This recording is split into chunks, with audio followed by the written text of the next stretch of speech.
I'm looking forward to the talent evaluation portion of the calendar that you're helping kick off here on the Rich Eisen Show. Deshaun Watson, why don't I hear him as a top number or the number one quarterback prospect coming out of college this year, Todd? He's a tough evaluation, just to be completely honest with you. And I've watched a bunch of games from last year. I think 4 games evaluated last year. Another probably 5 or 6 so far this year because we had them twice during the season and preparing for this game. There's a lot of inconsistency with his accuracy, and there are some decision-making issues. The turnovers were a problem. But then on the flip side, I mean, what a competitor and what a leader and how tough mentally and physically. If you had never seen him play before, all you had to do was watch Monday night to see the toughness and see, how he delivers in the clutch. And when the biggest moments are there and the lights are the brightest, he seems to shine the most. So he's got the arm. He has the size, clearly has mobility. He's a great worker and has all the intangibles that you could ever ask for.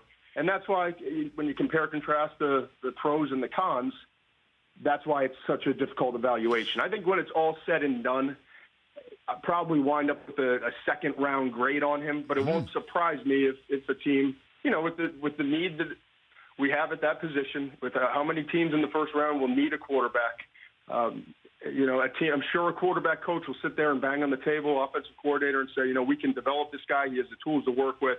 Let's bring him in and make him our guy. So it'll be interesting to see where he goes. I think he belongs, like I said, on day 2, but I think there's a chance he winds up in a weak quarterback class, winds up going somewhere. It wouldn't surprise me at all in the top 35 picks. Day 2, huh? So you don't think Deshaun Watson sitting there in Philadelphia is going to hear his name on Thursday night? You think he's going to be sitting in that? I think there's a chance. I mean, let's put it this way. I have a second-round grade on him right now.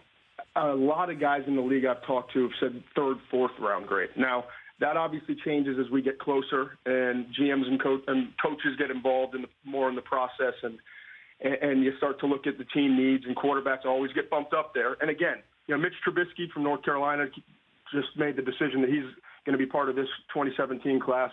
Deshaun Kaiser from Notre Dame, he's got a lot of work to do, but physically he has all the tools as well.